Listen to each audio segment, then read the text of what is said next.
Muy buenos días, queridos amigos, hermanos, familia de la fe que nos siguen por este medio. Les saludo a todos ustedes con la paz del Señor en este segundo mes del año. Esta es nuestra segunda charla de este mes.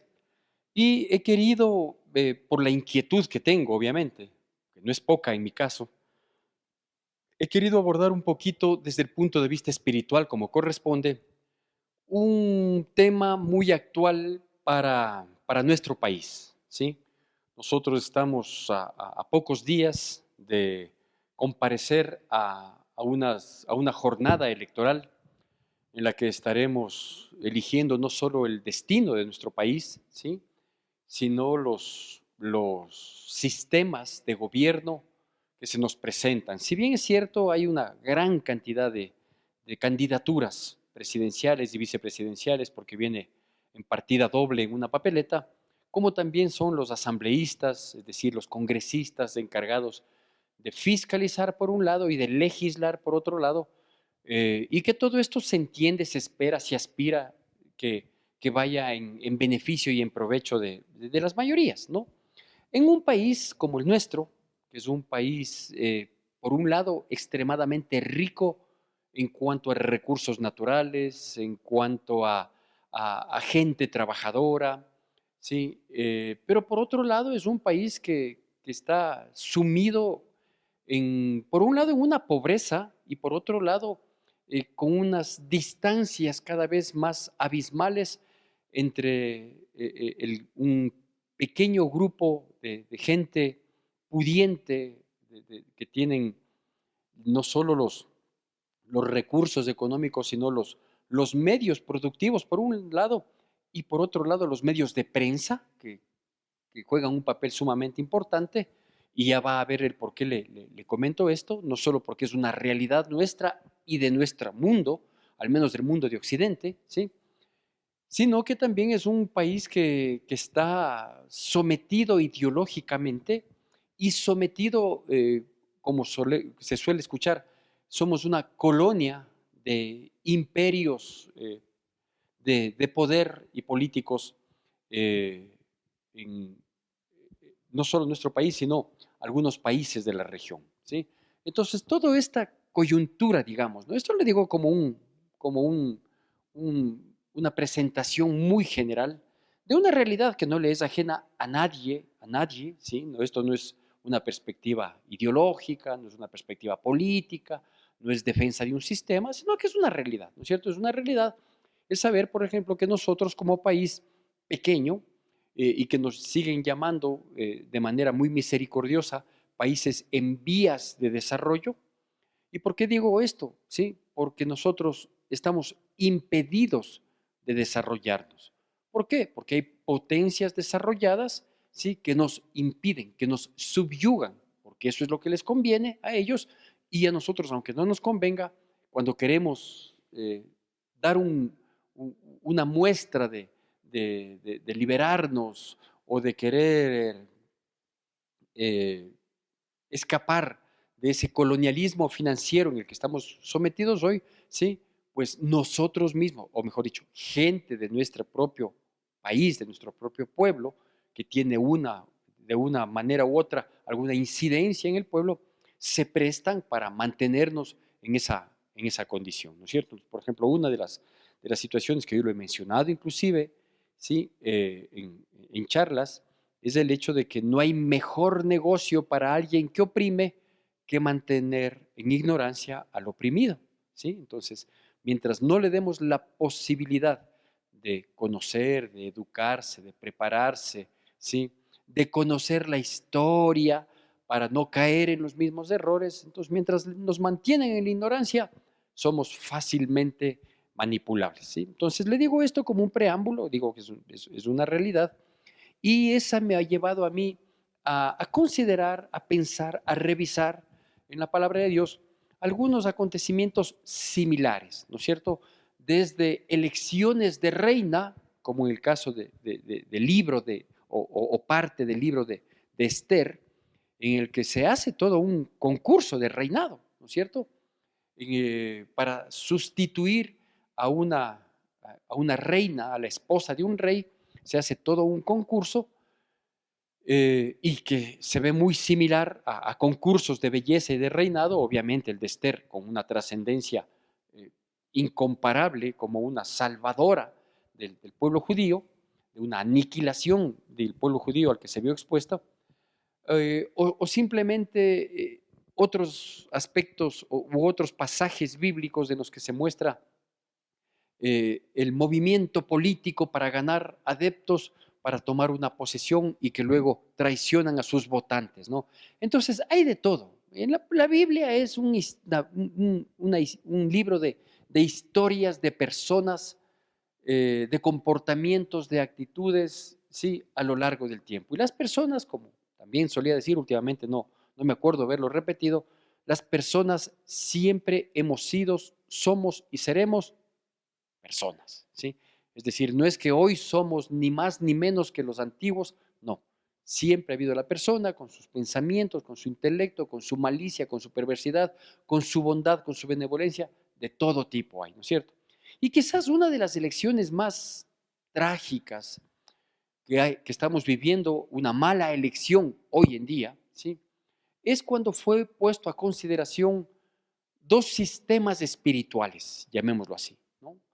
Es decir, por un lado, la bondad, la mansedumbre, la benevolencia, el favor, la ayuda representada en Jesucristo, y la otra, la malicia, el pecado, la perversidad, la rebelión, ¿sí? Representada en, en el personaje que fue puesto a consideración de las multitudes, ¿sí? como, como lo vemos en los pasajes de la palabra de Dios, ¿no es cierto? Que es Barrabás, ¿sí?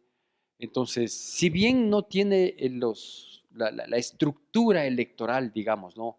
De que haya una candidatura, que se inscribe, que tiene que ser calificada, que tiene que cumplir ciertas normas y que tiene que regirse en su campaña publicitaria. No, no es así, obviamente, el imperio romano no se manejaba democráticamente primero y luego esta no fue una elección política.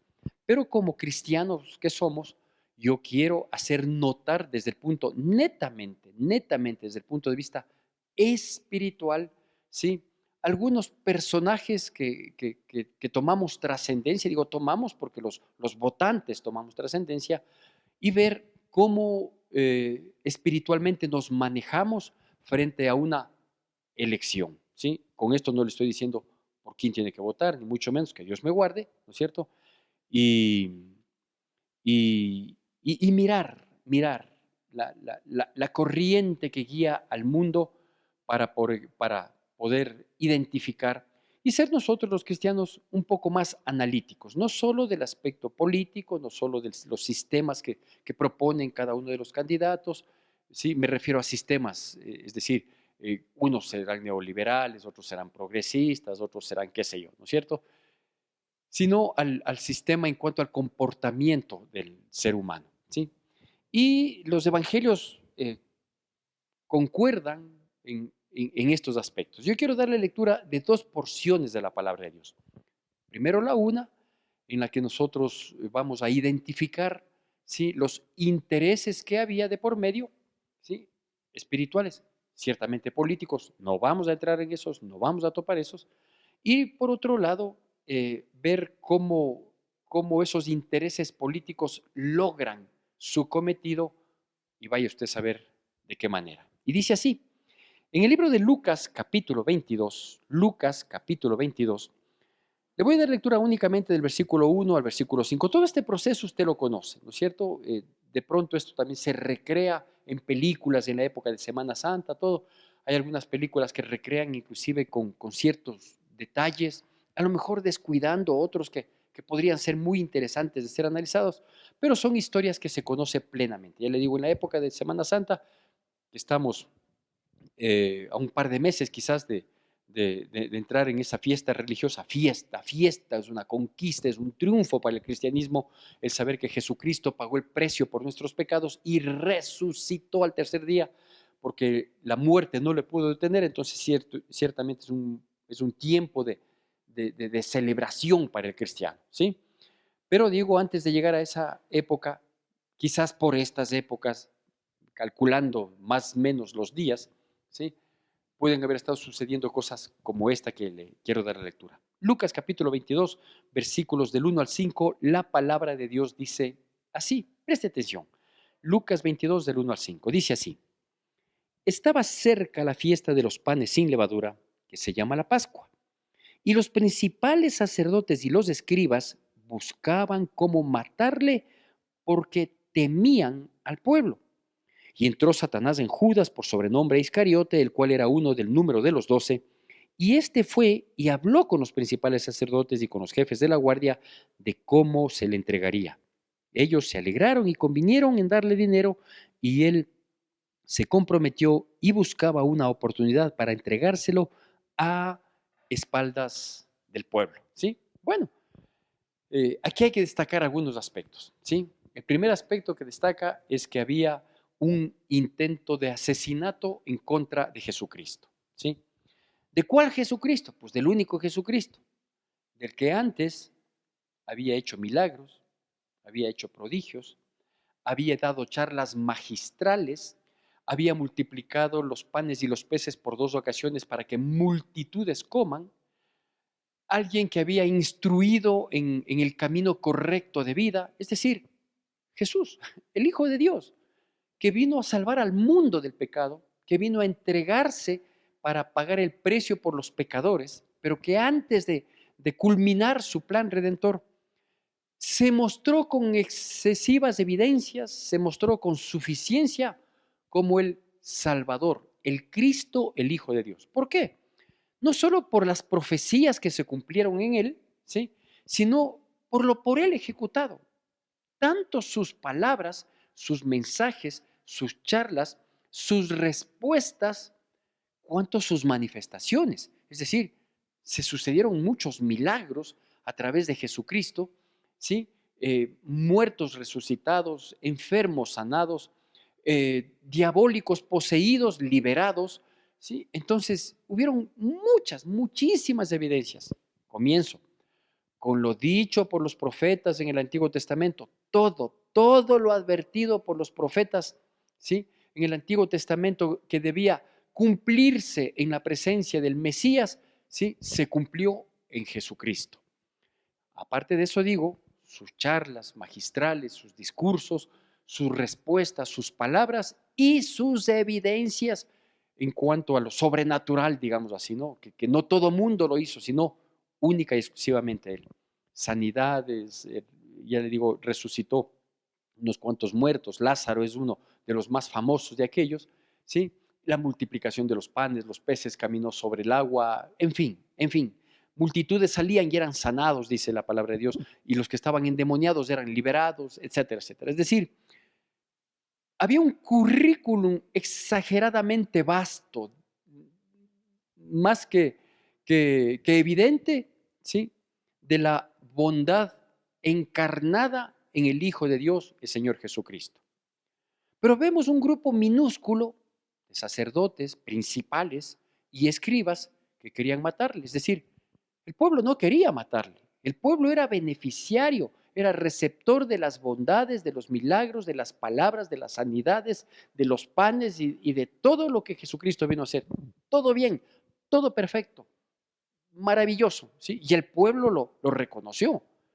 Pero había un grupo minúsculo, ¿sí? De intereses mezquinos que querían matarle a Jesucristo, porque eso dice, que era una fiesta en la que el pueblo judío, era una fiesta judía, en que el pueblo judío lo celebraba por todo lo alto, ¿sí? Y ellos ahí piensan, dice, ¿cómo hacemos para matarle a Jesucristo, al benefactor de la humanidad, ¿no es cierto? Y era, digo, un grupo minúsculo. Tan minúsculo era este grupo que tenía temor de hacerlo en medio de una fiesta, imagínense, porque temían al pueblo. Entonces, por un lado encontramos un grupo minúsculo de malsanos intereses que querían matarle al benefactor de la humanidad.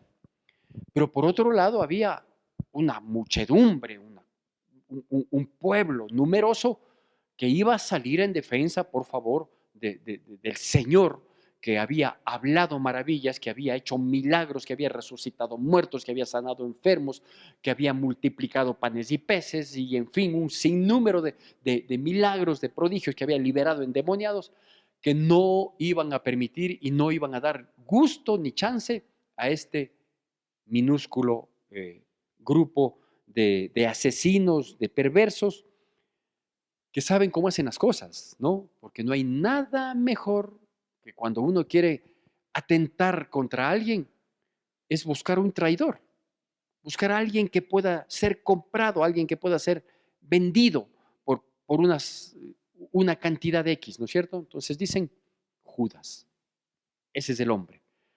Vea, yo no sé qué suspicacia tienen, yo no sé qué capacidad de análisis tienen estos perversos, que todo lo compran con dinero, que con el dinero lo solucionan todo, ¿no es cierto? Para identificar, digo, no sé la capacidad de suspicacia para identificar quién puede ser comprable, quién puede ser vendible, quién puede poner en oferta sus principios o los aparentes principios que pudiera tener. Y la identifican plenamente a Judas. Yo no sé si le estudiaron previamente, pero le identifican, ¿no es cierto? Y van, conversan, le ofrecen, el otro, el traidor acepta, se vende y dice, yo me encargo de hacer mi parte. Ustedes hagan la suya, que es darme el dinero, que además no era mucho, y yo voy a buscar ocasión para hacerlo. ¿Por qué no lo hicieron de inmediato? Porque quienes querían matarle era un grupo minúsculo de sacerdotes, principales sacerdotes y escribas, respaldados por una guardia que iba a ser la ejecutora del perverso plan, ¿sí? Que ya había comenzado a funcionar a la perfección porque ya encontraron un traidor. Eso nos dice estos primeros versículos. Un capítulo adelante, versículo 23, capítulo 23, perdón, del versículo 1 al versículo 5, sorpréndase con lo que dice acá. ¿Y por qué le digo sorpréndase? Por lo que destaqué en los primeros 5 versículos del capítulo anterior, del 22. Un grupo minúsculo de perversos quería matarle, pero tenían temor de una muchedumbre, de todo un pueblo, ¿sí? Temían al pueblo de que estos sinvergüenzas sean desenmascarados. Pero vea lo que dice el capítulo 23, versículo del 1 al 5. Sígame siempre con atención y con reverencia a la palabra de Dios. Levantándose entonces toda la muchedumbre de ellos, llevaron a Jesús a Pilatos y comenzaron a acusarle diciendo, a este hemos hallado que pervierte a la nación y que prohíbe dar tributo a César diciendo que él mismo es el Cristo, un rey. Entonces Pilato le preguntó diciendo, ¿eres tú rey de los judíos? Y respondiendo él dijo, tú lo dices. Y Pilato dijo a los principales sacerdotes y a la gente, ningún delito hallo en este hombre. Pero ellos porfiaban, diciendo, alborota al pueblo, enseñando por toda Judea, comenzando desde Galilea hasta aquí. ¿Sí? Qué increíble, qué espanto, qué situación tan terrible encontramos un capítulo. Y déjeme decirle que ese capítulo entre el anterior y este, o el tiempo entre el anterior capítulo y este, fueron días. Fueron días. No fue un proceso de desfigurar la imagen de Jesucristo, ¿sí? A lo largo de 4 o 5 años. No, no, no. Fue en cuestión de días. Fue en cuestión de días. Ese pueblo al que temían, el minúsculo grupo de perversos, sí, ahora ese pueblo estaba entregado al minúsculo grupo de perversos, sí. Ahora ya no era un minúsculo grupo de perversos, ahora era una muchedumbre, la muchedumbre que antes respaldó al dador de la vida, ahora era una muchedumbre. Increíblemente me causa espanto lo que veo aquí, lo que veo hoy y lo que he visto, ¿sí? En estos tiempos, que ahora están en contra del Señor Jesucristo. Toda una muchedumbre, ¿no? Ya eran muchos los que porfiaban inclusive en esa situación, en esa condición. Y claro, ¿qué es lo que hicieron? Comenzaron a acusarle de cosas que él había hecho o que él había dicho. No, todo mentira. Porque dice que le acusaban que ellos, que Jesucristo pervierte al pueblo. Oiga, estamos hablando del mismo Jesucristo que dio de comer en una primera ocasión multiplicando panes y peces a más de 5,000 hombres, sin contar mujeres y niños. Y en una segunda ocasión a 4,000 hombres, igualmente sin contar mujeres y niños. Estamos hablando del que resucitó a Lázaro y al hijo de la viuda de Naín. Estamos hablando de que toda una muchedumbre estaba en contra y decía que pervierte al pueblo de aquel que hizo, que liberó a endemoniados, que sanó a muchos enfermos, que devolvió la vista a los ciegos, ¿sí? Que hizo caminar a los paralíticos. Perdón, estamos hablando de él. O a lo mejor es un sinónimo, a lo mejor es un homónimo, a lo mejor es un parecido. Verifiquemos bien. Si a quien estamos acusándole de pervertir al pueblo es el que vino a beneficiar al pueblo, por favor, miremos bien.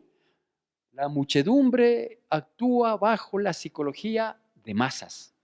La muchedumbre no razona. La muchedumbre es fácilmente manipulable y fácilmente enardecida para que responda a los intereses de quién? Del minúsculo grupo, porque aquí no vemos a los principales sacerdotes acusándole, aquí no vemos a los escribas, a los fariseos, no, aquí vemos a una muchedumbre. ¿Dónde están los que lanzaron la piedra y escondieron la mano? Atrás, la muchedumbre adelante. Entonces, oigan al pueblo. El pueblo dice que este pervierte a las multitudes, que este pervierte.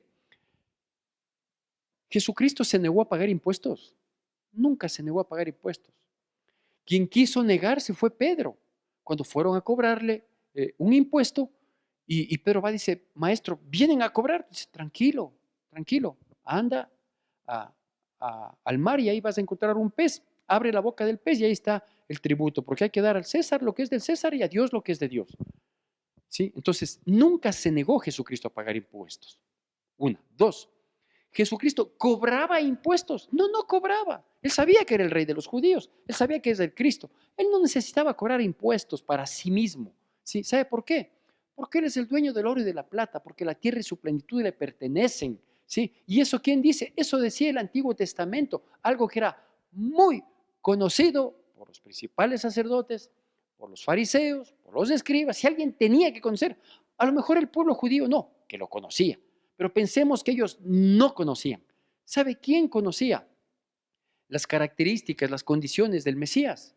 Este grupo minúsculo que le quiso matar y que pensaron que lo lograron. Sí, porque a Jesucristo nadie le mató. Él se entregó por nosotros, que es muy diferente. ¿Sí? Entonces, ni pervertía al pueblo, ni se negó a pagar impuestos para el César, ni demandaba impuestos. Pero eso le acusaban. La pregunta es, ¿por qué, o las preguntas, por qué una gran multitud que antes le defendía ante este grupo minúsculo de perversos, sí? Y por eso ellos pensaban cómo hacerlo, porque temían al pueblo, a la cantidad, a la muchedumbre, a la gente. ¿Cómo lograron cambiar la perspectiva de, de todo este pueblo para que ahora estén en contra de quien recibieron beneficio? Esas son las grandes interrogantes. Esas son las grandes interrogantes que hay. ¿Cómo lograr cambiar la perspectiva de vida de una gran cantidad de personas que recibieron un beneficio, que recibieron favor, que les constó con evidencia los milagros que Jesucristo hizo y que ahora estén en contra? Y que ahora estén porfiados y dicen, no, sí, él es culpable. ¿De qué? Es que él es culpable de pervertir al pueblo. ¿Cuándo pervirtió al pueblo? Es que él es culpable porque dice que no quiere pagar impuestos a César. ¿Quién puso esas palabras en la boca de Jesús? Es que él dice que es rey y por lo tanto él va a demandar. ¿Cuándo quiso cobrar un centavo de impuesto? Nunca, nada, no está aprobado. Pero la muchedumbre porfiaba. ¿Sí? Es increíble, es terrible. ¿Cómo me permití llamarle a esta pequeña charla? A esta pequeña charla me permití llamarle elección sin razón. Es decir, mucha gente, muchísima gente, hasta que despierte con dolor, con quebranto, con angustia, en otras latitudes, exiliado de su país, perseguido, no recapacita. ¿Por qué? Porque elige sin razón, sin raciocinio, ¿sí? Dígame, sí o no que los seguidores de Jesucristo fueron luego perseguidos. Claro que fueron perseguidos. Perseguidos hasta ser asesinados. No solo los 11 que conocemos, ¿sí? Y que luego se sumaron y pusieron un reemplazo para los 12 y se sumaron unos cuantos apóstoles más, es decir, enviados más. Claro, en la masacre del año 70 de nuestra era, por el emperador Nerón, ¿sí? Fueron perseguidos. ¿Por qué? Por seguir a un hombre. Fueron perseguidos, fueron humillados, fueron acribillados por seguir a un hombre. ¿A qué hombre? A un hombre que había hecho bien. Porque si alguien hizo bien, ese hombre se llama Jesucristo, el Hijo de Dios que se humilló a la condición de hombre para ser siervo obediente hasta la muerte y muerte de cruz y morir en un lugar y en un espacio que no le correspondía, pero que lo hizo por amor a las muchedumbres, a las multitudes, al mundo, para que el mundo no lo acepta, que el mundo le desprecia, que el mundo le deja de lado, que el mundo le ridiculiza, que el mundo se burla, es otra cosa. Pero no por eso él deja de ser Dios. Y más ahora que está a la diestra del Padre intercediendo por nosotros, por quienes hemos entendido, por quienes fuimos despejados de las tinieblas de nuestra mente y nuestro pensamiento ha sido aclarado. Así se elige muchas de las veces una elección sin ración, es decir, sin análisis, viendo un poquito más, tratando de ver resultados, a quienes se les puede conocer más, al menos ahora con la tecnología que tenemos, es fácil conocer, identificar y en muchos de los casos recordar, ¿no? Usted pone el nombre de un candidato, por ejemplo, de la asamblea, o pone un candidato a presidente, a presidenta, a vicepresidenta, a vicepresidente, pone, googlea, como se dice hoy, ¿no? Y ahí puede ver. Ah, dice, ve esta persona, es una gran empresaria. Pero ¿cómo? La empresa cerró aquí y fue a abrir en Perú, ¿sí? Y aquí quedó debiendo y no indemnizó a sus trabajadores. El que no es fiel en lo poco, yo no le pongo en lo mucho, pues, ¿no es cierto? Entonces uno puede ir viendo, ¿sí? Y se ve, a este se le acusa de sedición, a este se le acusa de pervertir al pueblo, de no pagar impuestos y de cobrar impuestos. Googleo, dice, no, Jesucristo es el Hijo de Dios, es santo, sin mancha, perfecto, que vino a entregarse a sí mismo para rescatar a muchos. Ah, no, entonces este sí vale, ¿sí?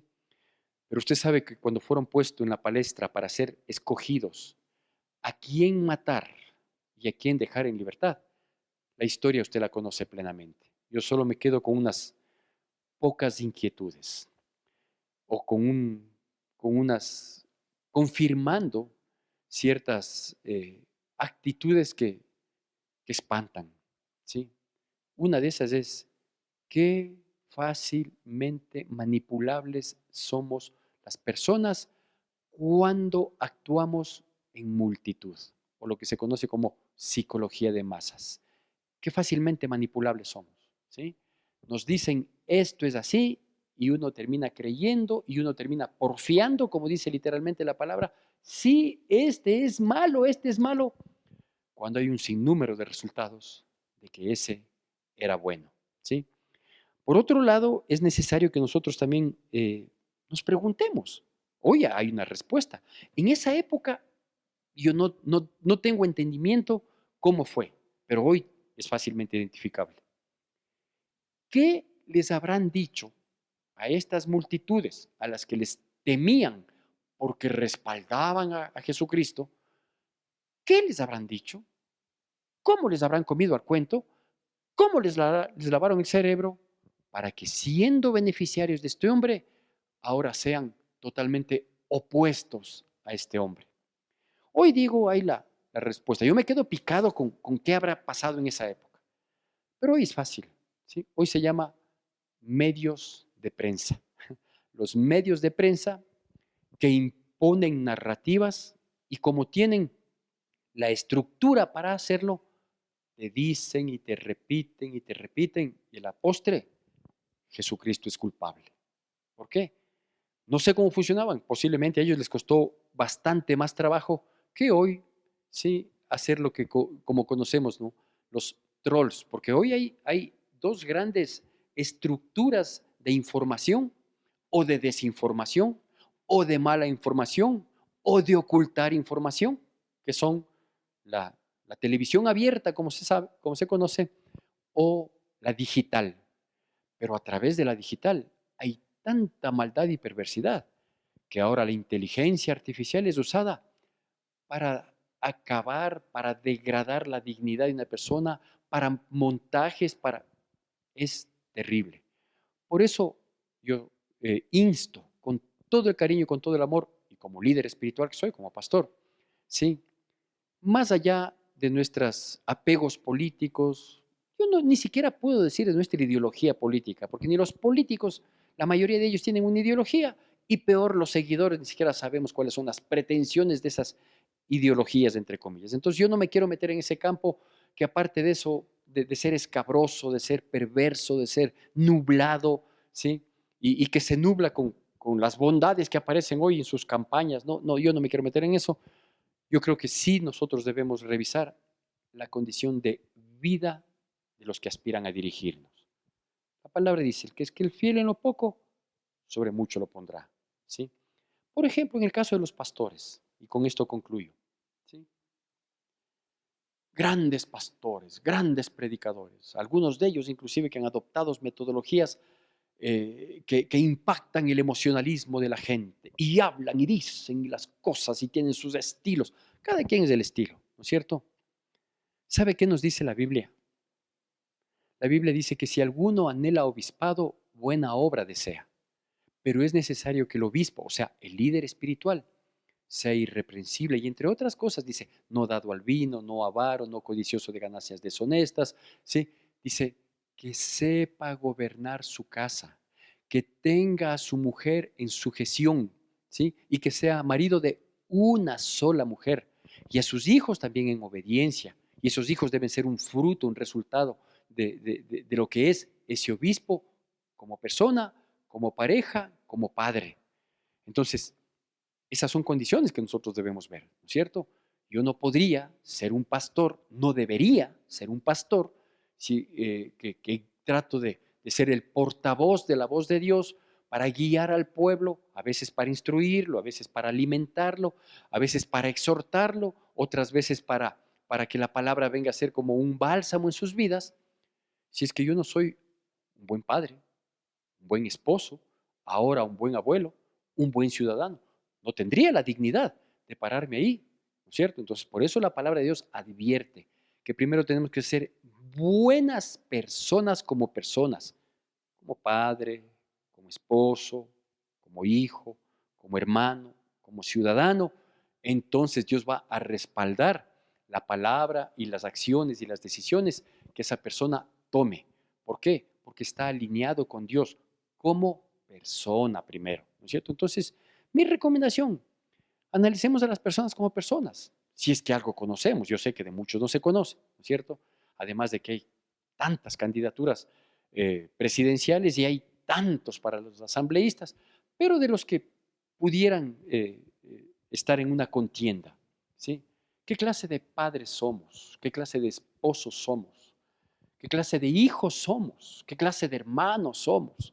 Para un poquito mirar, mirar, ¿no es cierto? Si es que es fiel en lo poco, sobre mucho le pondré. Si es que es un buen padre, un hombre de bien que procura el bienestar con su única esposa, ¿no es cierto? Porque dice, en el caso de los pastores estoy hablando, que los pastores deben ser esposos de una sola mujer, ¿no es cierto? Excepto que la muerte nos separe y a lo mejor se piensa en rehacer, como dice, en su vida, es otro caso, ¿no es cierto? Pero que seamos así, ¿sí? Buenos esposos de una sola mujer, que tengamos en sujeción a nuestros hijos, que tengamos buen testimonio de los de afuera, que no digan, no, uy, este es terrible. Analicemos lo poco que podemos analizar para que nuestra elección no sea sin razón, como me permití llamarle a esta pequeña charla, quizás desde el punto de vista espiritual, instructiva. Que Dios bendiga poderosamente nuestras vidas en Cristo Jesús. Quiero agradecer al único que siempre me amó, al que todo lo dio y hasta su hijo entregó para